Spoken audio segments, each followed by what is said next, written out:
How many decisions did you make today before getting out of bed? How many of those decisions were actually yours, and how many did your body make on its own without you even realizing you were deciding? What if each of those choices was etching a physical mark into your cells? A mark your children and grandchildren will carry without ever knowing where it came from. The answer ties into the meaning of life, and it will surface throughout this story in a way you won't be able to ignore or forget. For this analysis, we fed an artificial intelligence called Axiom with over 5,000 years of sacred texts, the Bible in its original Hebrew and Aramaic, the Quran, the Vedas, the Tao Te Ching, Buddhist writings, Gnostic manuscripts locked away in libraries for centuries. Alongside those, we loaded thousands of studies in neuroscience, epigenetics, and cell biology. And then we asked a straightforward question: is there any mechanism that connects human behavior to real physical consequences in the body? Something that works like what religions call karma. The result that came back is the kind of thing that leaves you quiet for a long time, just sitting with it. Texts written thousands of years ago by cultures that never knew each other were cross-referenced, and a coincidence emerged that shouldn't exist. Hindus, Christians, Muslims, Buddhists, Taoists, Jews, indigenous traditions, they all described a system of cause and consequence operating inside the body. Some called it karma, others called it sin, others called it the law of the harvest. The names changed, but the mechanism was identical across every tradition. When those patterns were layered over the data from modern science, a whole lot of coincidences showed up. In 2003, the HeartMath Institute in California collected DNA samples, placed them in sealed containers, and asked participants to generate specific emotions from hundreds of yards away. The result caught everyone off guard. Gratitude and compassion made the DNA strands unwind, open up. With anger and fear, the effect was the opposite. The same strands contracted, closed off. 1,000 feet, 1,500 feet, it made no difference whatsoever. If your emotional state alters DNA that's outside your body, what's happening to the DNA inside you, absorbing every emotion 24 hours a day? Epigenetics turned everything upside down. The Human Genome Project promised to decode the book of life, but it turned out humans have about 23,000 genes, almost the same as an earthworm. The difference between us and a worm has nothing to do with quantity. What matters is which genes are switched on and which are switched off. Bruce Lipton, a cell biologist at Stanford University, was one of the first to insist that the environment and emotions control which genes get expressed. What you eat, what you think, what you feel, the people you spend time with, all of it sends chemical signals to the nucleus of your cells that work like switches. The mechanism is called DNA methylation. A chemical group latches onto a gene and silences it. The gene is still there, intact, but it stops working. And negative emotions that don't go away. The fear that drags on, the guilt that eats at you, the anger swallowed day after day. They trigger methylation right on the genes responsible for immunity and cell repair. In 2004 at Harvard University, over 1,400 women tracked over the course of years revealed a direct link between persistent stress and the shortening of telomeres, the protective caps on the tips of chromosomes, like the little plastic tips on a shoelace that keep it from fraying. Each cell division shortens them a bit, and when they get too short, the cell dies. The women with the highest stress levels had telomeres equivalent to someone 10 years older. The anger you ruminate on in traffic, the resentment you've been carrying for 5 years, the constant fear of not being enough, all of it is physically shortening your telomeres right now as you listen to this. When that data was placed side by side with the sacred texts, something emerged that was, for us, the strangest finding of the entire project. The karma described over 3,000 years ago in the Vedas speaks of a system where every action generates an impression that accumulates and passes between generations. The Sanskrit word for this is samskara.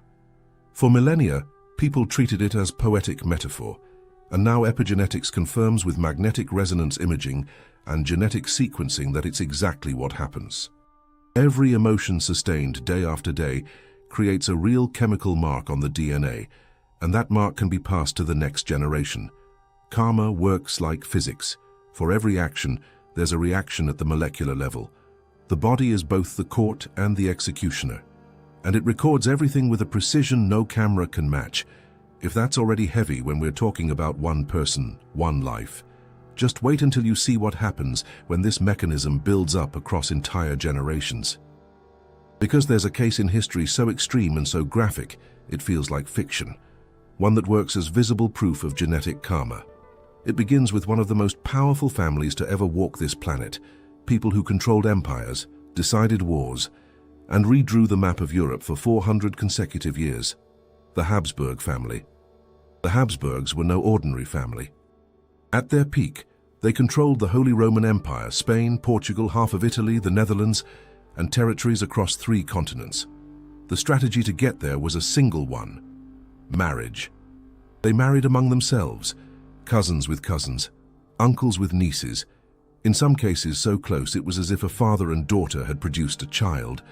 The idea was to keep power within the family, to avoid splitting the inheritance. And for a few generations, it worked just fine. But DNA has its own bookkeeping. Each consanguineous marriage reduced the genetic diversity of the next generation.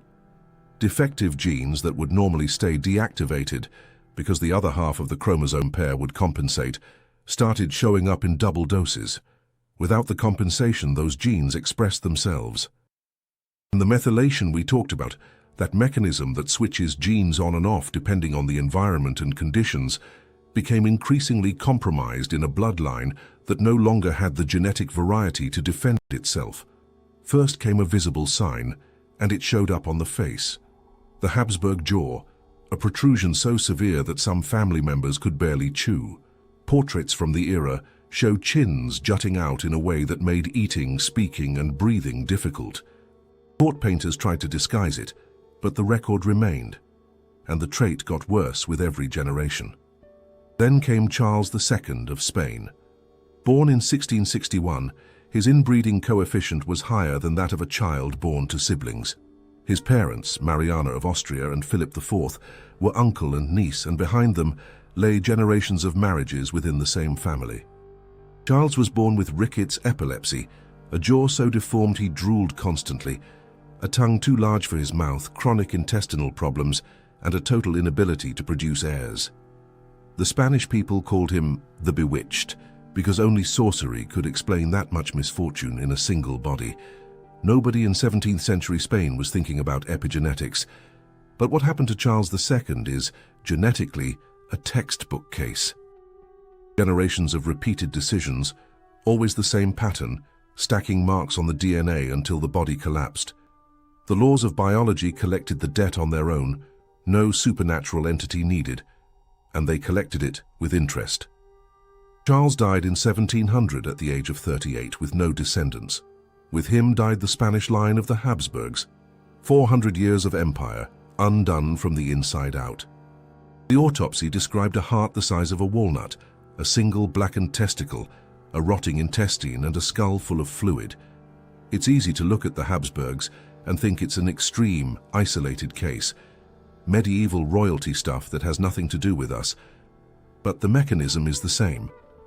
Their inbreeding accelerated the process and made it visible to the naked eye. But the underlying principle, repeated behavior altering genetic expression across generations, applies to any family, any person, any choice that repeats over time. And this idea that trauma and behavior pass from one generation to the next didn't stay locked away in 17th century European castles. In 2013, Emory University in the United States ran an experiment with mice that changed the field of epigenetics forever. Researchers conditioned male mice to fear the smell of acetophenone, a substance with an aroma similar to cherry blossoms, by delivering small shocks every time the scent appeared. After the mice learned to associate the smell with danger, they were removed from the experiment and bred with females that had never been exposed to any of it. The pups were born having never experienced a single shock, without any kind of conditioning, and yet they showed intense fear when exposed to the same scent. The grandpups did too. The fear had been chemically recorded in the parents' DNA and transmitted intact to 2 subsequent generations. Mice, of course. And the question hanging in the air is whether it works the same way with humans. Rachel Yehuda, a neurologist at Mount Sinai Hospital in New York, spent years studying descendants of survivors of extreme trauma and found epigenetic alterations in the children and grandchildren, people who never lived through the original event, but whose bodies carried the biological marks as if they had. Altered cortisol levels, different methylation patterns on the genes linked to stress response, as if the body had inherited not the memory of the event, but the biological scar of it. The caps on chromosomes that shorten with stress, the methylation marks that silence protective genes, the Habsburg jaw deforming with each generation, the mice afraid of a scent they never encountered. All of these are manifestations of the same principle. The body records and accumulates, and when the bill gets too heavy, it passes it on. The question now is a different one, and maybe more uncomfortable. If everything you feel and do is being recorded in your cells and can be passed along, what exactly is being recorded in you right now? And more importantly, what was recorded in you before you were even born, by people you may have never met? The biological scar that Rachel Yehuda found in the descendants of trauma survivors didn't show up just anywhere in the genome. It appeared in precise regions, right on the genes that regulate the production of cortisol, the hormone the body releases when it detects danger. In the original survivors, the cortisol system had been recalibrated by the lived experience, and that recalibration passed to the children as though it were an instruction embedded in the DNA before birth. The children lived in safe environments, had jobs, families, calm routines. Even so, they reacted to mild stress as if they were facing a real threat to their lives. Their bodies were responding to a memory that wasn't theirs.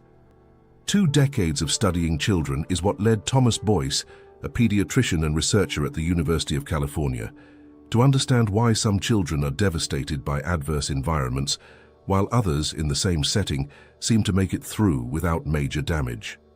He coined the term orchid children to describe those who are extremely sensitive to their environment, for better and for worse. In a family with constant tension, the orchid child gets sick more often, develops more anxiety, struggles more with learning. The same child, placed in an environment of affection and stability, thrives in a way the others can't even come close to. Epigenetics explains the difference. Orchid children carry genetic variants that are more responsive to environmental signals, meaning their epigenetic switches are more sensitive.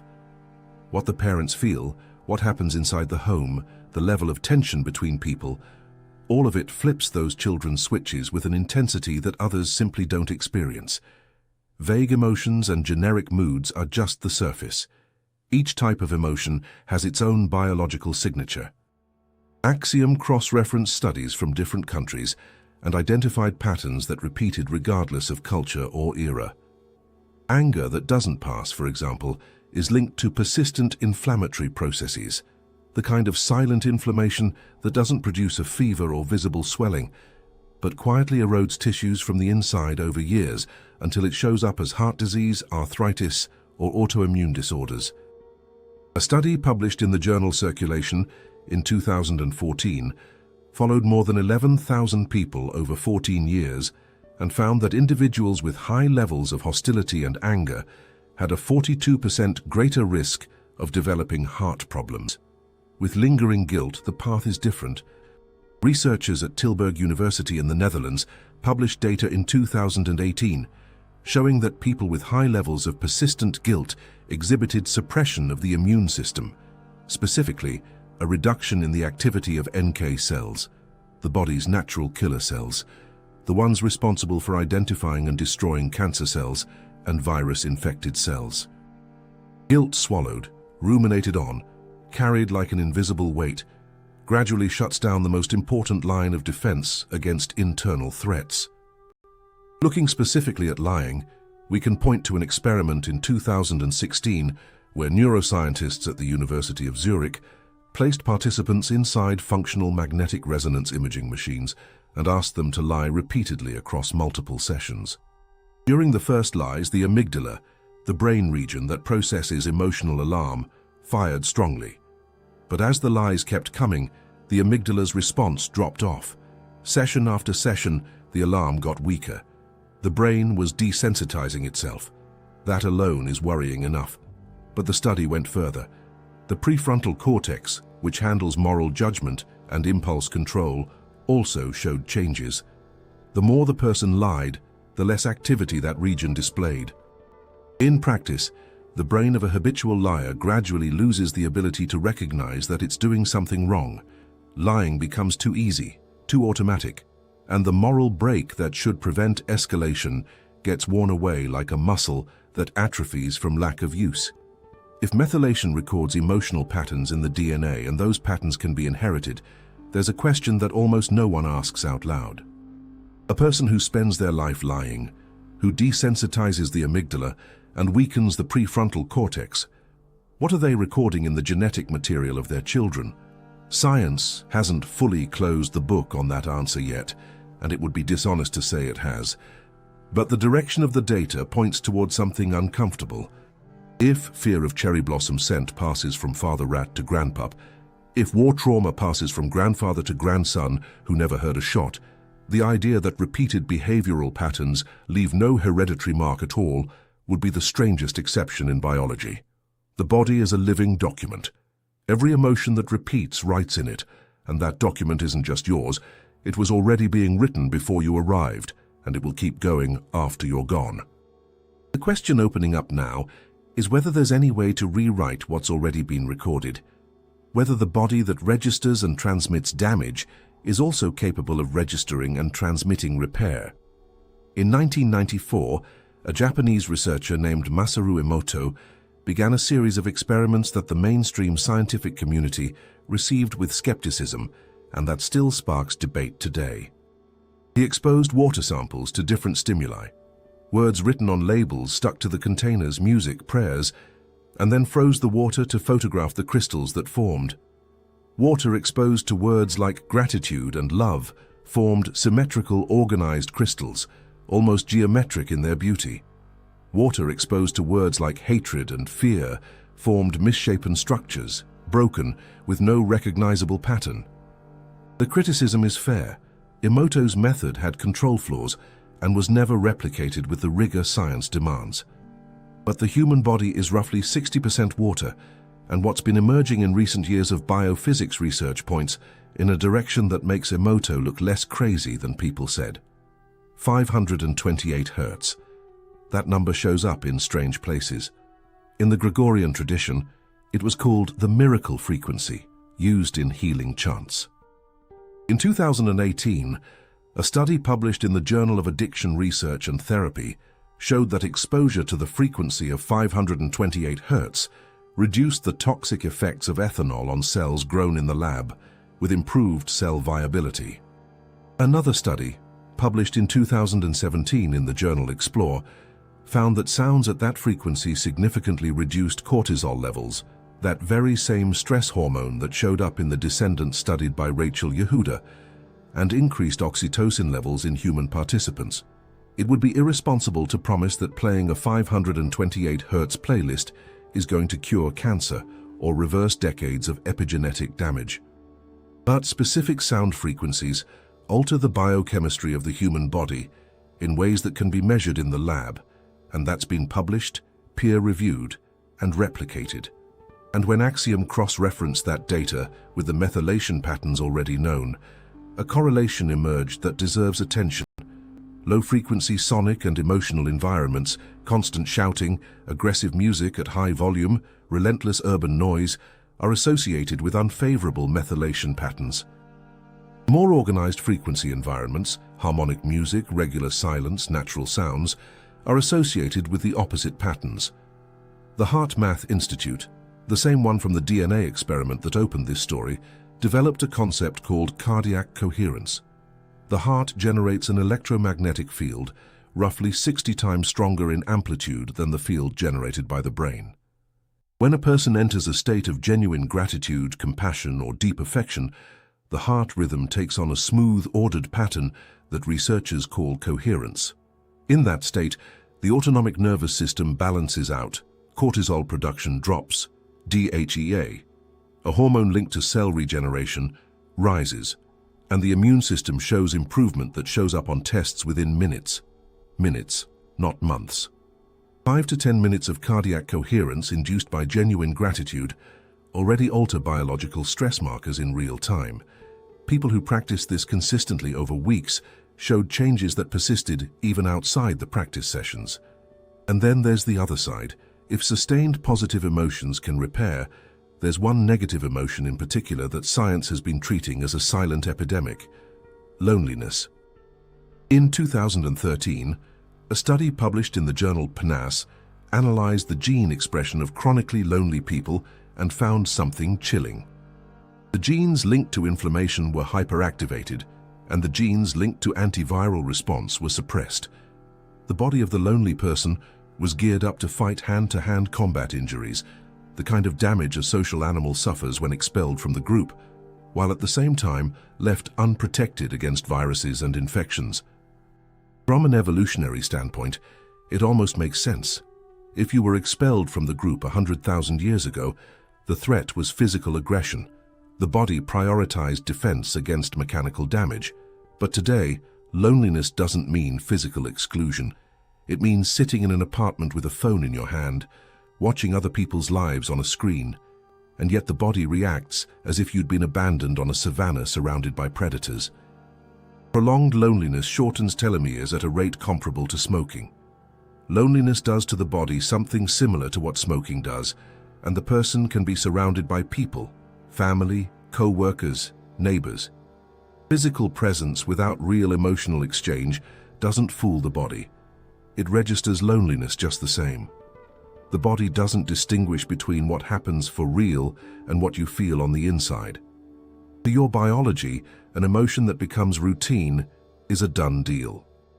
Every emotional pattern that repeats is a command being executed in your cells, and the result accumulates, transmits, and manifests in ways we're only now beginning to measure. A person's body, a family's DNA, all of that happens at the micro level.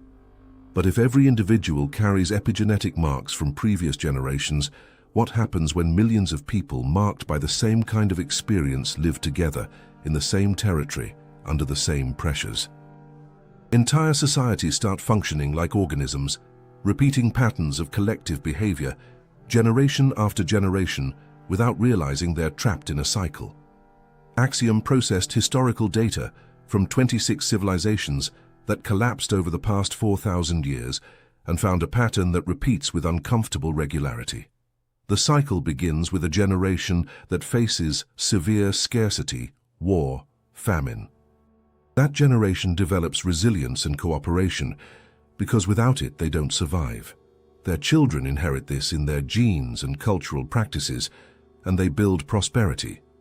The next generation is born into that prosperity, never experienced the scarcity, and treats resources as a given.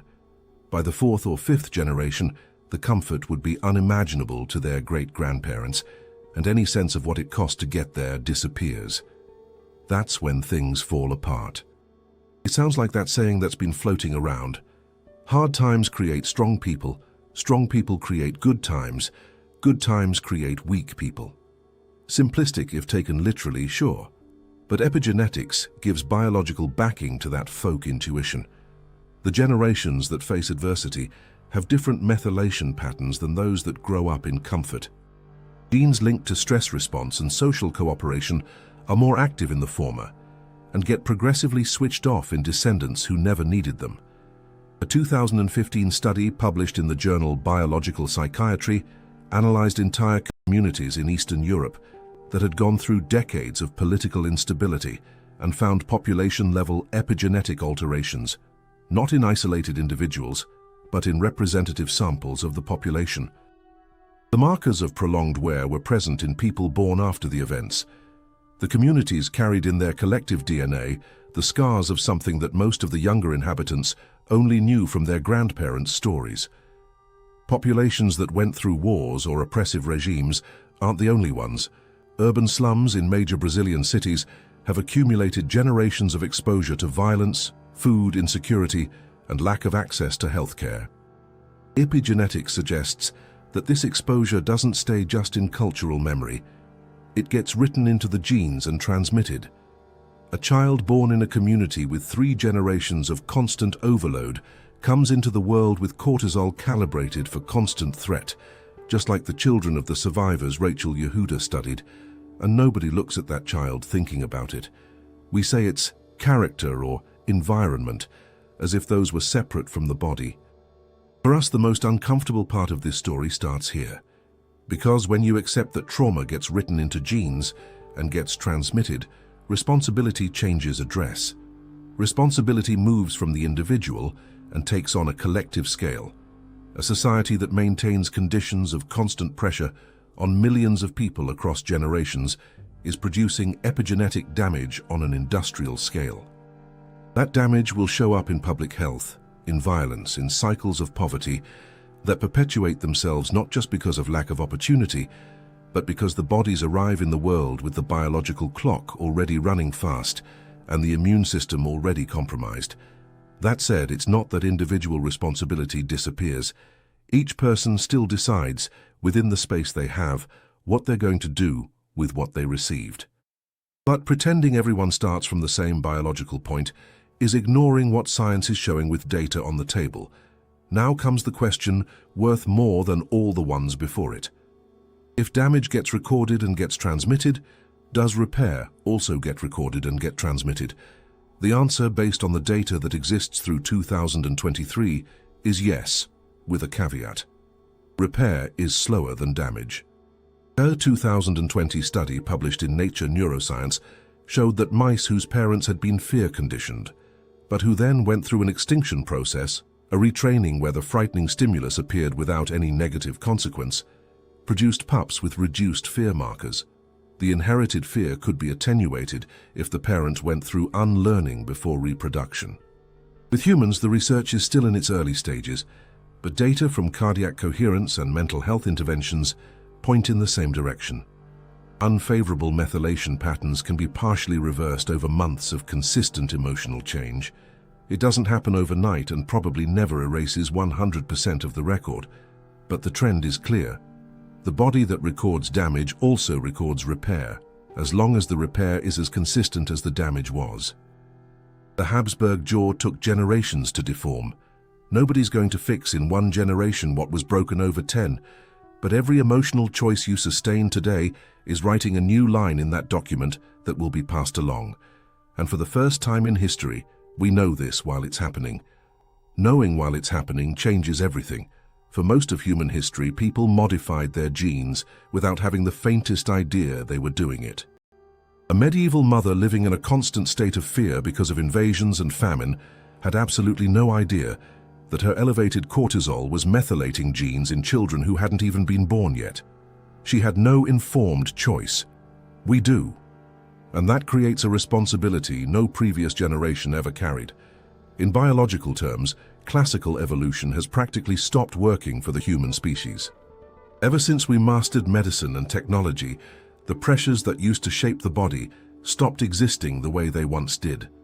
Someone born with a genetic condition that would have been fatal 10,000 years ago survives, reproduces, passes the genes along. Natural selection no longer filters with the same intensity, and the biological change of the species will depend less and less on environmental pressure and more on conscious choice. Axiom projected scenarios 300 years into the future based on current trends in genetic modification, brain-machine interface, and epigenetic editing. The term that emerged from this projection is Homo techno, a stage where the boundary between biology and technology becomes so thin it no longer makes sense to separate the two. It sounds like science fiction, and in part, it still is. But when you look at the pace of discoveries, the thing gets less abstract than it seems. In 2012, Jennifer Doudna and Emmanuel Charpentier developed the tool known as CRISPR, which allows editing genes with a precision that was unimaginable a decade earlier. In 2018, a Chinese scientist named He Jiankui edited the genes of twin baby girls to make them resistant to HIV, the first documented case of genetic editing in viable human embryos. The scientific community condemned the procedure. He was imprisoned, but the genie was out of the bottle. Nobody debates anymore whether it's possible to edit human genes. The fight now is a different one. Who gets to decide which genes are edited and by what criteria? Combine that with what's already known about epigenetics, the ability to switch specific genes on and off without altering the DNA itself, just by changing the methylation layer, and the picture gets even denser.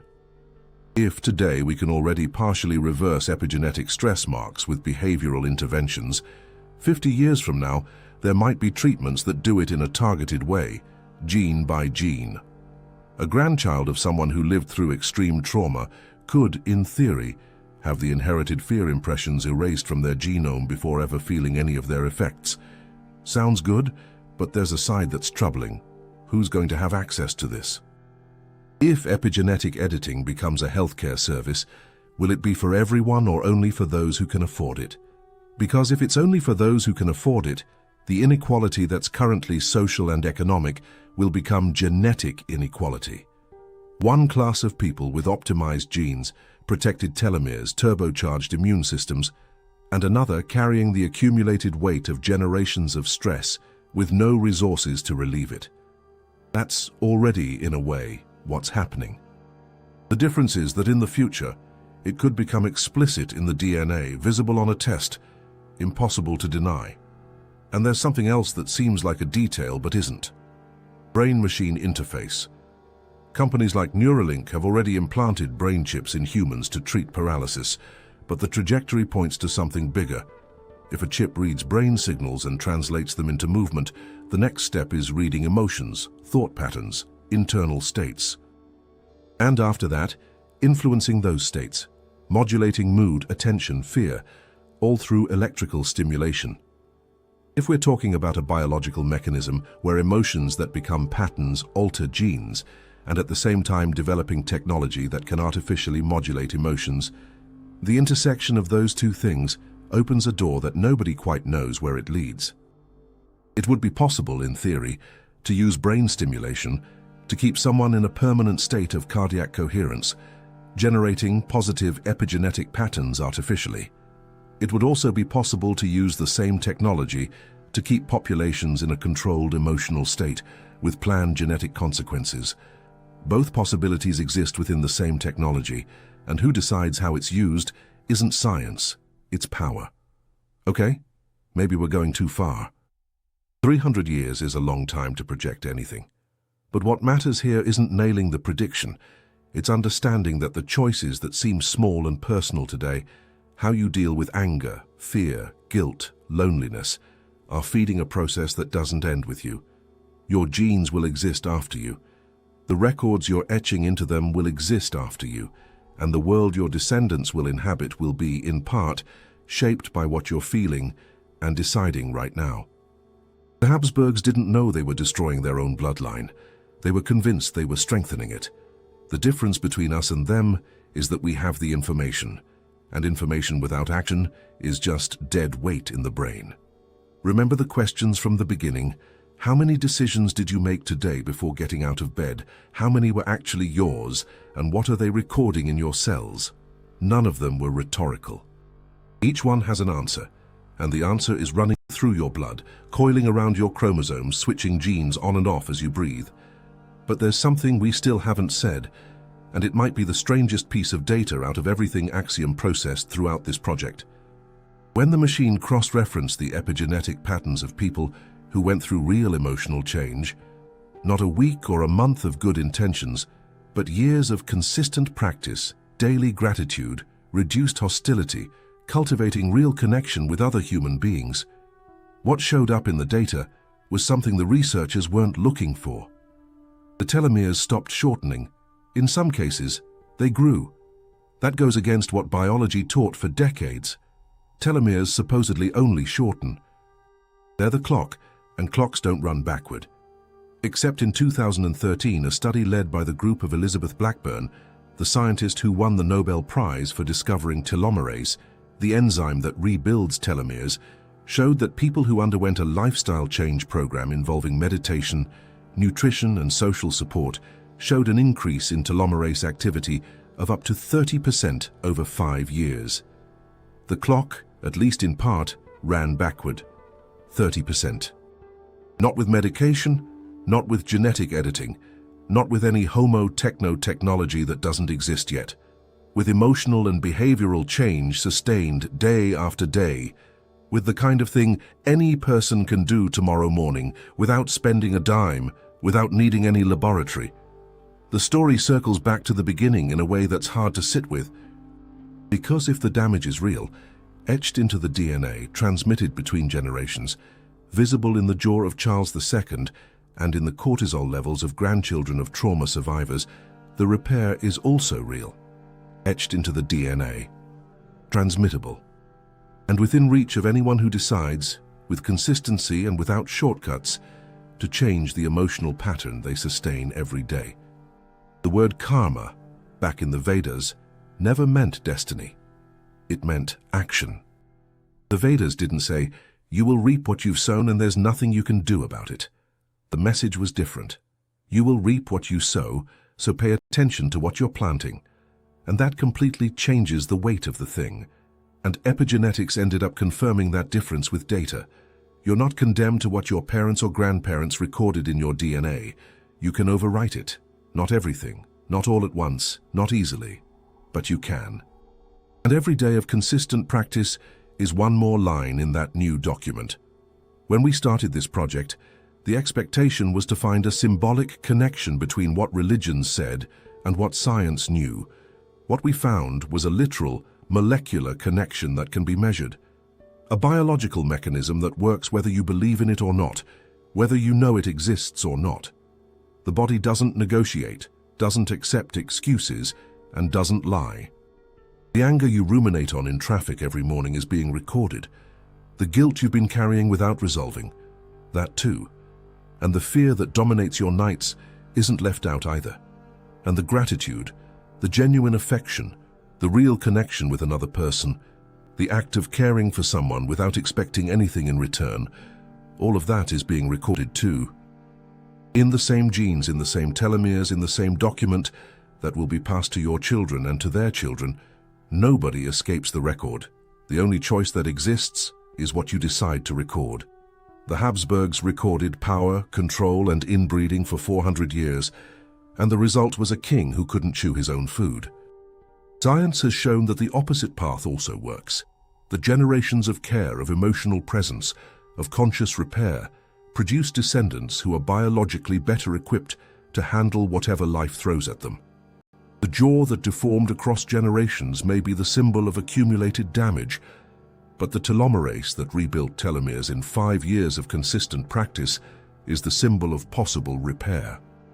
Tomorrow you'll wake up, and before you get out of bed, your body will already be making decisions. Cortisol will rise or it won't. Some genes will be activated, others silenced.